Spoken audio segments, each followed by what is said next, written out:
The night is still. A chill cuts through the air. The moon hangs heavy in the sky, a silent observer. In the distance, the forest stands, a dark and brooding presence.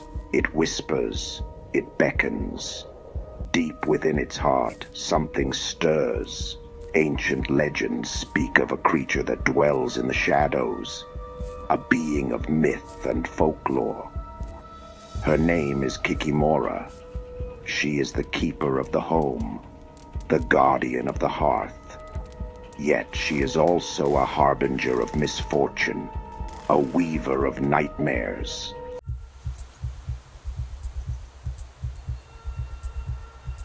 Imagine a being both beautiful and grotesque. Her eyes gleam with an unsettling light. Her touch can soothe or scold. She is the Kikimora, a spirit forever caught between two worlds. She is drawn to places where the veil between the mortal realm and the spirit world is thin. Old houses, forgotten attics, abandoned wells. These are her domains. She lurks in the shadows, observing, waiting.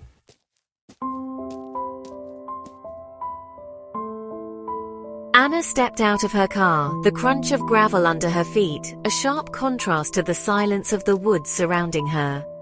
The old cottage stood before her, a sentinel against the encroaching forest. It was a place untouched by time, a relic of a bygone era. The stones that formed its foundation seemed to whisper tales of generations past, of lives lived and lost within its walls. This was her inheritance, a gift from a grandmother she barely remembered. A woman who had filled her childhood with fantastical stories of mythical creatures and ancient magic. She pushed open the creaking wooden gate, the scent of damp earth and decaying leaves filling her nostrils. As she walked towards the house, she couldn't shake the feeling of being watched.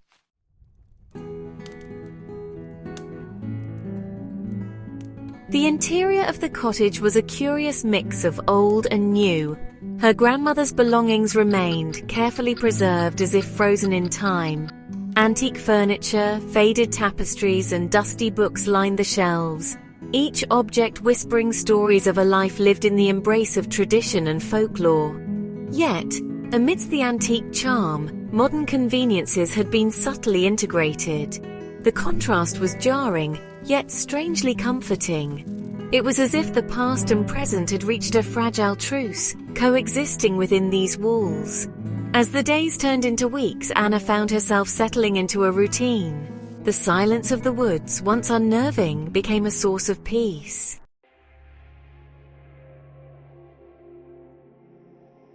It started subtly, almost imperceptibly. A book misplaced, only to reappear in its designated spot. A cup left unwashed, mysteriously cleaned and put away. The scent of freshly baked bread wafting from the kitchen, though I hadn't touched the oven. At first I dismissed these occurrences as mere figments of my imagination. The isolation, the unfamiliar surroundings were playing tricks on my mind. But as the incidents became more frequent, a seed of unease began to take root in my mind. The whispers of the wind seemed to carry voices, faint and indistinct yet undeniably present. One evening, as I sat by the fire, lost in a book of local folklore, a gust of wind slammed the window open with a deafening crash.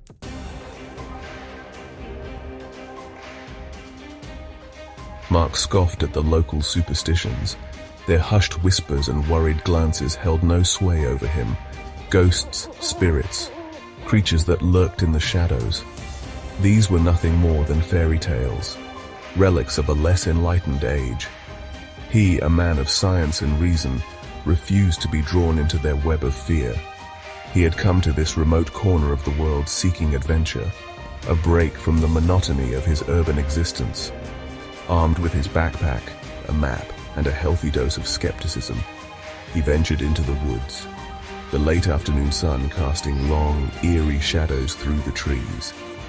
The air grew cooler, damper, the scent of pine needles and damp earth filling his nostrils.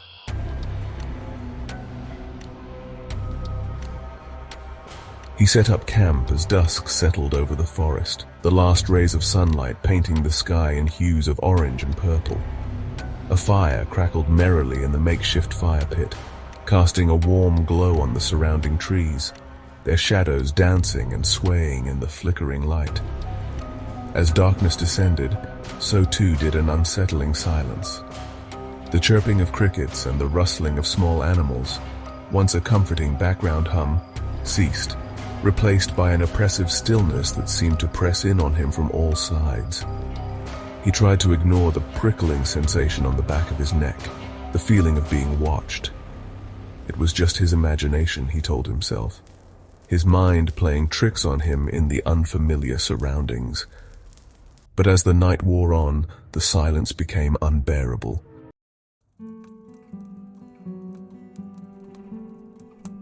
He dismissed it as a trick of the wind, a figment of his overactive imagination, but the whispers persisted, growing louder, closer, swirling around him like a vortex of unseen energy. They seemed to pronounce his name, to beckon him deeper into the forest, into the heart of the darkness. Panic welled up inside him, threatening to overwhelm his carefully constructed facade of bravery. He tried to rationalize, to explain away the whispers as a natural phenomenon, but deep down a primal fear took hold, whispering ancient warnings he couldn't ignore. He was not alone in the wilderness.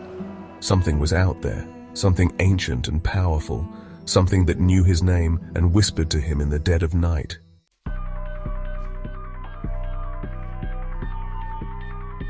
Elena, her weathered hands clutching a worn broom, swept the wooden floor of her home. Each movement was a ritual, a silent conversation with the past. The floorboards creaked beneath her feet, their song a familiar lullaby woven into the fabric of her childhood. She had grown up on the edge of this ancient forest, her world shaped by the whispers of the wind and the stories whispered by her grandmother. Her grandmother, her voice a raspy whisper, had filled her young mind with tales of the Kikimora, the spirit guardian of the home. The creature, she had explained, was a fickle being, quick to anger but swift to bless those who treated her dwelling with respect. Elena had listened, her heart a mixture of fear and fascination.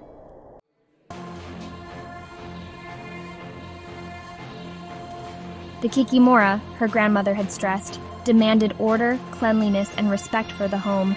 A misplaced broom, a cobweb left unattended, a fire left untended. These seemingly insignificant transgressions could incur her wrath.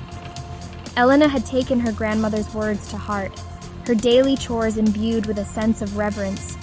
She swept her floors with care, dusted her meager possessions with a gentle hand, and kept her hearth fire burning brightly, a beacon of warmth and welcome in the encroaching darkness.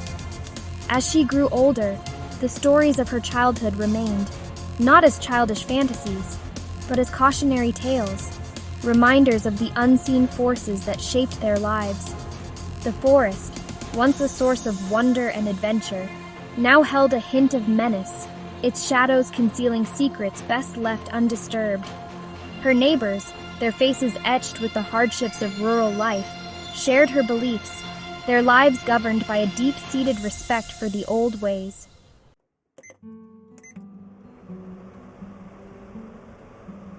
The day had been long, the relentless summer heat sapping my energy. My bones ached, my eyelids felt heavy, and for the first time in as long as I could remember, I neglected my evening rituals. She left the dishes unwashed, the floor unswept. The fire in the hearth dwindled to a few glowing embers. Exhaustion, like a heavy cloak, enveloped her, silencing her usual anxieties. She retired to her bed, her mind adrift in a haze of fatigue, the warnings of her grandmother fading into the background. That night, a storm raged outside, the wind howling like a banshee, the rain lashing against the windows. I slept fitfully, my dreams a chaotic jumble of half-remembered stories and unsettling images. She awoke to an unnatural silence. The storm had passed, leaving a trail of destruction in its wake.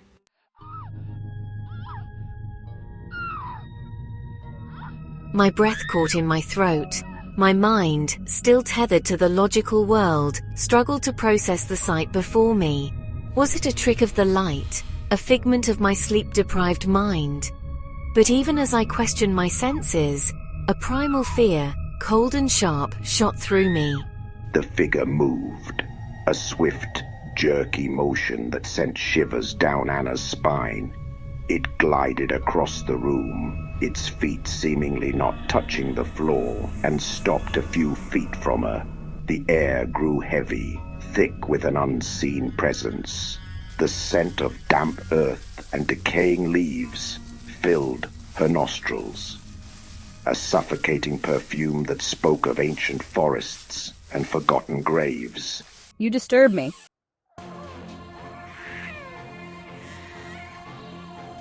I meant no disrespect. Anna's voice, when she finally found it, was a dry croak.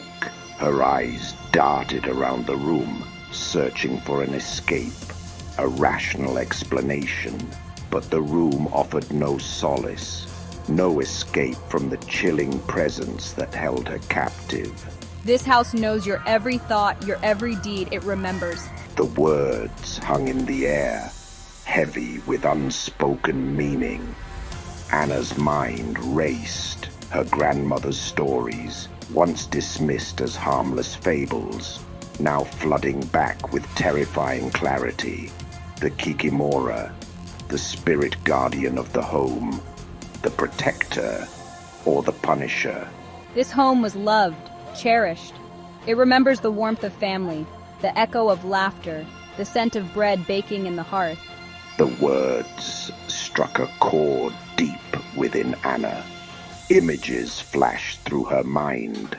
Her grandmother, her face creased with a lifetime of laughter lines, her hands gnarled but gentle, teaching young Anna the art of baking bread, the importance of keeping a home filled with love and laughter.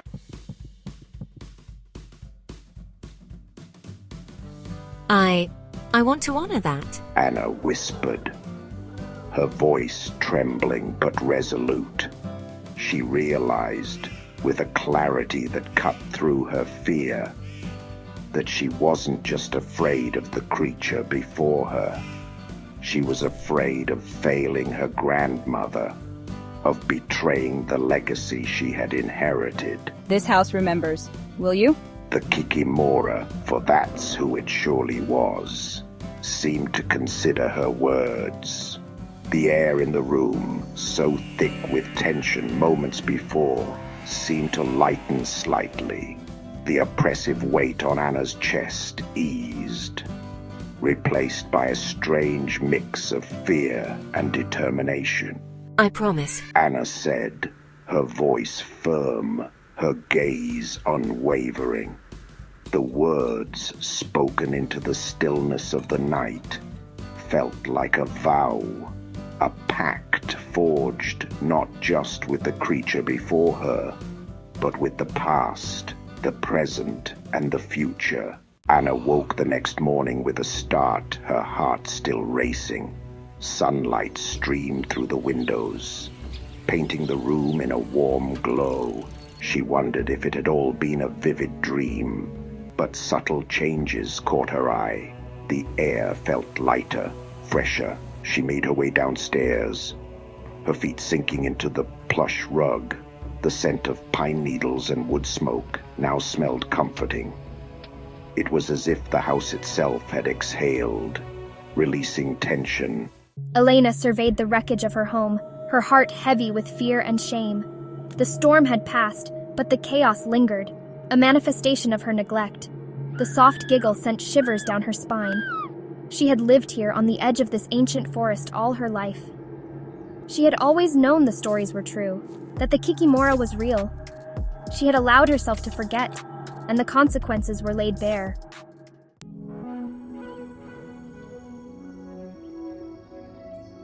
The The forest stood silent, a watchful guardian of secrets whispered through generations. The wind rustled through the trees, a mournful symphony carrying echoes of ancient fears. Anna's cottage now emanated a warm, welcoming glow. The scent of baking bread wafted from its windows. Laughter echoed through its rooms, chasing away shadows of fear. A home reborn, a promise kept. The stories, passed down through generations, served as cautionary tales. They spoke of the dangers of neglect, of the importance of honoring one's ancestors.